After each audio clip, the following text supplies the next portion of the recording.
हम जो home makers होते हैं, शादी से पहले हमारे ऊपर इतना दबाव हो जाता है कि हम शादी के नाम से भी डरने लगते हैं और शादी होने के बाद हम अपने घर को अच्छे से संभाल नहीं पाते। अस्सलाम वालेकुम माय यूट्यूब फैमिली, कैसे हैं आप सब? अल्हम्दुलिल्लाह मैं बिल्कुल ठीक ठाक हूँ। तो मैं आज फिर लेकर आ गई हूँ आपके लिए नया व्लॉग, नई वीडियो के साथ। तो जी, शादी से पहले मेरे अंदर जो बहुत गंदी गंदी आदतें थी वो शादी के बाद चेंज हो चुकी। देखिए, हर कोई परफेक्ट नहीं होता और परफेक्ट बनने के चक्कर में जो हम होते हैं उसे भी खो देते हैं। तो पहले तो आप अपने दिल से ये निकाल दीजिए कि आप परफेक्ट हैं, क्योंकि अल्लाह ताला ने सबको बनाया है तो सबके अपने अपने रंग हैं, ढंग हैं, और सब किसी से कुछ काम आता है, किसी से कुछ काम आता है। कोई किसी चीज़ में परफेक्ट होता है तो किसी चीज़ में। तो शादी से पहले जब मैं अपने घर काम करती थी तो ज़ाहिर सी बात है, हम सभी मायके में इतना बर्डन नहीं होता, लेकिन ससुराल में हम सबके ऊपर इतना बर्डन होता है। और जहाँ हमने थोड़ा सा गलत काम किया तभी ही हमें बातें सुना दी जाती है और हमें फौड़ कह दिया जाता है। तो अगर आप चाहती हैं कि आप शादी से बाद अच्छे अच्छे काम करें तो ये वीडियो आपके लिए है, क्योंकि हमें बताने वाला कोई नहीं था, लेकिन अपने पर्सनल एक्सपीरियंस से शादी के 5-6 साल में जितना एक्सपीरियंस मुझे हुआ है मैं आपके साथ शेयर करूंगी। तो जी, मेरे में क्या थी, मायके में तो मैं धोती नहीं थी, लेकिन हमारे बाथरूम में जो हमारे ससुराल में जो था तो बाथरूम सुबह ही क्लीन कर दिया करते थे। लेकिन ये वाली आदत मुझे आहिस्ता आहिस्ता देखने को मिली और ये मैंने इतनी अच्छी आदत सीख ली है कि अब मैं जब सुबह सवेर उठती हूँ तो पहले सबसे पहले अपना बाथरूम साफ़ करती हूँ, टॉयलेट धोती हूँ और वॉश बेसिन भी धोती, क्योंकि हमारे रूम में अटैच बाथ है। तो एक वही है और उसी में ही जो मेरे सास ससुर थे वो जाते थे, तो इसीलिए मुझे इसे क्लीन करके रखना पड़ता था। और ज़ाहिर सी बात है, जब जॉइंट फैमिली में रहते हैं और एक साथ एक ही बाथरूम होता है तो ज़ाहिर सी बात है उसे यूज़ भी करते हैं, और हमारे ही रूम में वो था तो बहुत ही ज़्यादा परेशानी भी होती थी। और ये कहते हैं कि एक सलीकामंद औरत वो होती है कि जिसका किचन और बाथरूम साफ़ रहे। ये बिल्कुल बात सही है। मुझे ये शादी से पहले बिल्कुल अंदाज़ा नहीं था, लेकिन शादी के बाद आहिस्ता आहिस्ता ये पता चल गया है। तो ये कहते हैं कि आदतें जो होती है उन्हें अच्छी अच्छी उन्हें सीख लेना चाहिए। कभी भी ये मत कहें कि हमसे ये काम आता है। देखिए, सीखने से हमारी इज्जत नहीं घटती। अच्छा जी, और एक, आप चाहे आपकी शादी हो या ना हो, आप अपनी ज़िंदगी में ये एक रूटीन बना लें कि अपने दिन की शुरुआत आप नमाज रोज़े से करें, क्योंकि नमाज एक ऐसी चीज़ है जो हमें दिल का सुकून देती है, हमारी सारी परेशानियों को दूर कर देती है। और जब हमें अल्लाह ताला पर यकीन होता है तो हमारे सारे काम अच्छे से हो जाते हैं। और अपनी ज़िंदगी से नाशुक्री बिल्कुल निकाल दीजिए। अच्छा, एक और बात जो हमारे घर को बिल्कुल साफ़ सुथरा रखता है वो है अपने बेड को साफ़ सुथरा रखना। अपनी बेड की चादर को चाहे आप नई बिछाएं या पुरानी, उसे बिल्कुल सेट करके सुबह ही रख दे। देखिए, बेड हमारा एक ऐसी चीज़ होता है जिसे हम सुबह ही तरतीब दे देते हैं तो हमें ऐसा लगता है कि हमारी साफ़ सफाई हो जाती है। और अपने कमरे को अच्छी तरह साफ़ रखना हमारा ही काम होता है। तो आप सुबह ही उठ के अपने बेड की चादर ठीक कर दीजिए। अगर चेंज करनी है तो चेंज कर दीजिए, और अगर नहीं करनी तो कोई बात नहीं, आप उसे ऐसे ही लगा दीजिए। यकीन जानिए, जब ये वाली आदत मैंने अपने अंदर डाली तो मेरी आदत ये इतनी अच्छी लगने लगी मुझे कि बहुत ही अच्छी, क्योंकि सुबह ही मैं अपना बेड ठीक कर देती थी और फिर मुझे ये ज़्यादा बर्डन नहीं रहता। तो जिस दिन मैं बेड साफ़ नहीं करती थी उस दिन रूम एकदम से बिखरा बिखरा रहता था। तो आप भी अपनी ये आदत बना लें और देखिए, सलीका जो होता है वो आहिस्ता आहिस्ता आता है। आपने शादी से पहले तो सभी लड़कियां गैर जिम्मेदार होती हैं, लेकिन शादी के बाद हमारे ऊपर इतना बर्डन आ जाता है और वो ही अच्छी लड़की कहलाती है जो घर की जिम्मेदारियों को अच्छे से समझ ले। और यकीन जानिए, चाहे आप बेटे की माँ हैं या कि बेटी की माँ, ये जो आदत है आपके अंदर है ये कुदरती तौर पर आपके बच्चों के अंदर भी आदत जाएंगी। जैसे जैसे आप अपने घर में का रूटीन रखती है, कैसे कैसे काम करती है। बेटे तो छोड़े चले, बेटे तो कम अडॉप्ट करते हैं, लेकिन जो हमारी बेटियां होती है वो हमारी हर बात को देखती हैं और इसी तरीके से काम करना शुरू करती है। तो अगर आप चाहती हैं कि आपकी बेटियां भी अच्छे अच्छे काम करे तो आप अभी से ही अपनी अच्छी अच्छी आदतें अपना लीजिए, जिससे कि आपकी बेटी एक सुघड़ बेटी कहलाए और एक सलीकामंद बेटी सलीकामंद माँ की कहलाती है। और उसी के साथ आप, ये मेरे में बहुत गंदी आदत थी कि मेरा सामान अगर बिखरा रहता तो मैं उसे उस टाइम नहीं उठा के रखती थी, बल्कि ये सोचती थी जब सफाई करूँगी तो उठा कर रख दूँगी। लेकिन जब मैंने अपनी आदतों को उन्हें छोड़ा और जैसे कोई टॉयज़ पड़े हैं बच्चों के तो मैं उन्हें साथ के साथ उठा के रख देती थी। रात को सोने से पहले रूम को साफ़ करके कर देती थी, सारे टॉयज़ उठा कर रख देती थी और जो ड्राइंग रूम होता है सोफ़े वगैरह ठीक करके रख देती थी। तो सुबह को ज़्यादा बर्डन नहीं होता और हमारी साफ़ सफाई भी हो जाती है।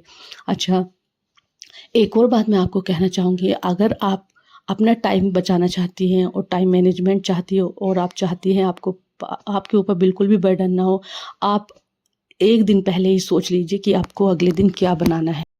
जब मैं नई-नई शादी होकर आई थी तो मुझे पता नहीं होता था कि क्या बनेगा क्या नहीं, और उसी में मुझे देर हो जाती थी। लेकिन जब मुझे आहिस्ता-आहिस्ता एक्सपीरियंस होता गया, अपनी सास को देखती रही और हमारे ऊपर ज़िम्मेदारी आ जाती है तो हमारे काम शुरू हो जाते हैं। तो मैंने यहाँ पर देखिए चिकन धोकर पहले ही रख लिया था, जिससे कि उसका पानी निकल जाए, और फिर उसको बनाने रख दिया था। और इतने हमारा चिकन बनेगा तो मैंने क्या किया कि जल्दी से आटा गूँध लिया। अगर हम ये सारे काम आहिस्ता-आहिस्ता कर लेंगे, जल्दी-जल्दी करेंगे, देखिए एक गैस पे हम खाना बना रहे हैं तो दूसरे पे मैंने दूध भी रख दिया था।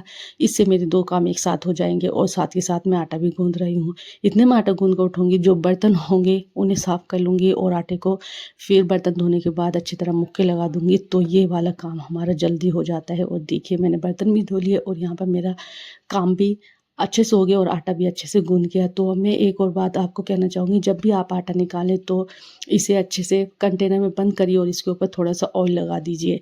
अब देखिए यहाँ पर मैं चिकन में मैंने अदरक लहसुन का पेस्ट डाला था और यहाँ पे अब मैंने प्याज़ फ्राई करके और दही डाल के एक पेस्ट बना लिया था और फिर इस चिकन को बनने पे रख दूँगी। अच्छा देखिए, एक सुघड़ औरत वो होती है जो घर की चीज़ों में ही खाने को बना दे। हाल में तो पहले ही हमें सब तैयारी करके रखनी चाहिए, और एक सलीकामंद जो होम मेकर होती है उसकी यही पहचान होती है कि वो पहले से ही तैयारी करके रखती है कि कौन-सा सामान कहाँ कब मिलेगा। तो पहले से ही आप तैयारी करके रखें, मसाले वगैरह सब तैयारी करके रखें, और अगर नहीं है तो घर की चीज़ों में आप चिकन अगर इस तरीके से बनाएँगी, बस नॉर्मल से मैंने इसमें बेसिक मसाले नमक, मिर्च, हल्दी और थोड़ा-सा धनिया और थोड़ा-सा पिसा गरम मसाला डाल दिया था और बस इसे हल्के आँच पर भूनने रख दिया था। और भूनने के बाद इसमें कसूरी मेथी भी डाल दी थी। अगर हम कसूरी मेथी चिकन में डालते हैं तो इसकी खुशबू बहुत अच्छी होती है और टेस्ट भी बहुत अच्छा हो जाता है। अच्छा, मैं रोटी बनाने से पहले क्या करती हूँ कि मुझे जब भी रोटी बनानी होती है तो मैं पहले इस तरीके से बना के रख लेती हूँ। ये वाली मुझे बहुत ही अच्छी आदत रखती है। और रोटी हॉट पॉट में रखने से पहले एक बटर पेपर रख लेती हूँ, जिससे कि रोटी पसीजती नहीं है, और फिर कपड़ा रख लेती हूँ। अच्छा, जो मैं रोटी के रुमाल यूज़ करती हूँ, घर के बने हुए रोटी के रुमाल यूज़ करती हूँ, क्योंकि मार्केट से बहुत ज़्यादा महंगे आज आते हैं। तो यहाँ पर मैं जल्दी-जल्दी फटाफट रोटी बना लूँगी। अच्छा, इतने आप रोटी बनाएँ तो दूसरा काम कर लें। अगर आप घर कुछ और काम कर रही हैं तो उसके साथ आप दूसरा भी काम कर सकती हैं। ये छोटी-छोटी बातें होती हैं जो हमें। अच्छा, मैं आपको एक बात बताऊँ कि जब मेरी बहुत गंदी आदत थी, मैं बर्तनों को एक साथ इकट्ठा करती रहती थी और वो सिंक भरती जाती थी और फिर मैं उन्हें धोती तो उसमें मेरे 2-3 घंटे वेस्ट हो जाते थे। लेकिन फिर मैंने अपनी इस गंदी आदत को छोड़ा और जितने बर्तन हुए साथ के साथ धोकर रख देती हूँ, और जब वो सूख जाते हैं तो उन्हें रैक में लगा देती हूँ। आप भी अगर बर्तन को जोड़ती हैं तो आपने देखा होगा कि टाइम हमारा बहुत ज़्यादा बर्बाद होता है। लेकिन अगर काम के साथ-साथ हम किचन का काम भी कर रहे हो और बर्तन भी साथ के साथ धो दें तो। और आज ना मेरी तबीयत भी कुछ ठीक नहीं थी, लेकिन जब मैंने पहले से ही तैयारी कर रखी थी तो मुझे कोई मुश्किल नहीं हुई। बच्चों के साथ तो अगर हम पहले से तैयारी करके रख लेते हैं तो बहुत सी ज़्यादा चीज़ें आसान हो जाती हैं। यकीन जानिए, जब से मैंने इन टिप्स को फॉलो किया है, अपने काम टाइम पे करने के, टाइम को मैनेज करने के और पहले से चीज़ें तैयार करने के, मेरा टाइम भी बच गया है। मैं बच्चों के साथ टाइम भी स्पेंड कर लेती हूँ और अपने लिए भी बहुत सारा टाइम निकाल लेती हूँ। अच्छा, ज़हनी सुकून के लिए हमें पहले से अपने आप को प्रिपेयर करना होता है, तभी हमें ज़हनी सुकून भी मिलता है और हमारी मेंटल हेल्थ भी अच्छी रहती है। और मैं बताऊँ आपको, ज़हनी सुकून इन दूसरों से कंपेयर करने से बिल्कुल भी नहीं मिलेगा। जो आपके पास है उसमें अल्लाह ताला का शुक्र अदा करें, नाशुक्र अपने दिल से, अपनी ज़िंदगी से ही निकाल दें। जो आपके पास है उसमें खुश रहें, तो यकीन जानिए आपके पास सुकून भर-भर आएगा। और ये वो जो औरतें होती हैं जो ठोकर मार देती है अच्छी खासी चीज़ों में, अच्छी खासी उनकी ज़िंदगी चल रही होती है, लेकिन दूसरों के चक्कर में कि उसके पास ऐसा सामान है, उसके पास ऐसा सामान है, उसके हस्बैंड ने ऐसा सामान ला के दिया। यकीन जानिए वो औरतें अपने घर का सुकून भी बर्बाद करती हैं और अपने हस्बैंड को भी अज़ियत देती हैं।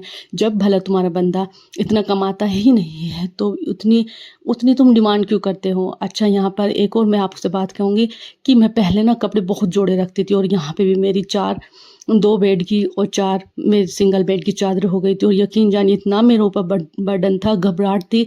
मैं पहले सोच रही थी कि मैं अपना काम करूँ या ना करूँ, यकीन जानिए। लेकिन फिर मैंने हिम्मत करके अपना काम पे लग गई और ये काम करने में मुझे ज़्यादा मुश्किल भी नहीं हुई और मेरा सारा काम तो मैंने तभी ये सीख ले ली थी। स्टार्टिंग में ही ले ली थी, लेकिन इस बार मेरी तबीयत भी ख़राब थी, बच्चों की भी तबीयत ख़राब हो गई थी, तो ये मेरे कपड़े इकट्ठे हो गए थे। लेकिन मैं आप सबसे कहना चाहूँगी कि अपने कपड़े बिल्कुल भी ना जोड़ें, हफ़्ते में 2 या 3 बार मशीन ज़रूर लगा लें, इससे हमारा काम आसान हो जाता है। और बच्चों के साथ तो डेली यूज़ पे भी डेली बेसिस पे कपड़े उतरते हैं, बच्चों की यूनिफ़ॉर्म भी होती है, हस्बैंड के भी होते हैं और हमारे खुद के भी होते हैं, तो 2-3 दिन में ही इतने सारे हो जाते हैं। एक और बात, जब मैं कपड़े धोया करती तो मैं इनको गठरी बनाकर ऐसे ही रख देती थी, लेकिन फिर मैंने आहिस्ता-आहिस्ता एक्सपीरियंस किया कि किस तरीके से अपने घर को सँभालना है और हमारे काम आसान हो। तो फिर जब मैं इन्हें कपड़ों को धो लेती हूँ, मैं इसके साथ के साथ तह बना देती हूँ, फिर मुझे प्रेस करने में मुश्किल भी नहीं होती है और जब प्रेस करती हूँ तो ये आराम से प्रेस हो जाती है। तो आप भी ये रूल अपना लीजिए। अच्छा, यहाँ पर जब मैंने कपड़े धोए तो आज 4 से 5 बार बारिश आई। मैं बार-बार बालकनी में कपड़े डालती और फिर उतार देती। जब तीसरी बार बारिश आई तो फिर मैंने उतार के पंखा चलाकर उनमें कपड़े सुखाने रख दिए। यकीन जानिए जिस दिन बारिश आ जाती है कपड़े धोना मुश्किल हो जाता है। तो आप भी अपने कपड़े जोड़ें ना, आहिस्ता-आहिस्ता कपड़े धोएँ तो आपकी मुश्किल भी हल हो जाती है। और स्पेशली संडे वाले दिन तो हस्बैंड अलग से फरमाइश करते हैं, बच्चे अलग से फरमाइश करते हैं, उस दिन तो बहुत ही ज़्यादा मुश्किल हो जाती है। तो मैं कोशिश करती हूँ कि मैं संडे वाले दिन ना तो मशीन लगाऊँ, ना ज़्यादा हैवी काम करूँ, बस बच्चों के और हस्बैंड की पसंद की चीज़ें बना दूँ, यही बहुत होता है। और यकीन जानिए जब हमें अपने हस्बैंड को और बच्चों को अपनी पसंद की चीज़ें देते हैं तो दिल को अजीब-सा सुकून मिलता है। यकीन जानिए आपके साथ भी ऐसा होता है। और ये जो बच्चे होते हैं इनसे हमारे घर की रौनक है। बच्चे ना हो तो कुछ भी नहीं होता। अच्छा, फिर उसी टाइम में से मैं अपने बच्चों को निकाल के पढ़ाती भी हूँ और टाइम भी दे देती हूँ। तो ये मेरी लाइफ़ इतनी आसान नहीं थी, लेकिन मैंने इस लाइफ़ को अपनी आसान बनाया, क्योंकि मैं भी शादी से पहले गैर ज़िम्मेदार थी, लेकिन शादी के बाद एक बच्चों की माँ बनने के बाद एहसास हुआ कि नहीं, हम होम मेकर्स अपने आप को अगर अच्छे तरीके से लेकर चलें तो हमारी ज़िंदगी में सुकून भी आ सकता है, दूसरे हमसे देखकर इंस्पायर भी हो सकते हो। यकीन जानिए मेरी लाइफ इतनी आसान हो गई है कि अब मुझे ज़्यादा परेशानी भी नहीं होती और मैं सारे काम फटाफट कर लेती हूँ, बच्चों को मैनेज कर लेती हूँ, घर को मैनेज कर लेती हूँ और घर के काम भी इंशाल्लाह।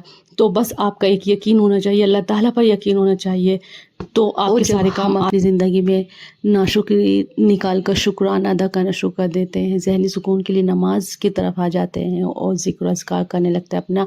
अपने काम को आसान बनाने के लिए आप अल्लाह ताला का जितना ज़िक्र हो सके उतना करिए, तिलावत कुरान चलाइए, मोटिवेशन वीडियो देखिए, फिर आपका काम बहुत ही ज़्यादा आसान हो जाएगा। और मैं कहूँगी कि नेगेटिव लोगों से दूर रहें। तो मिलते हैं अगली वीडियो में इंशाअल्लाह। अल्लाह।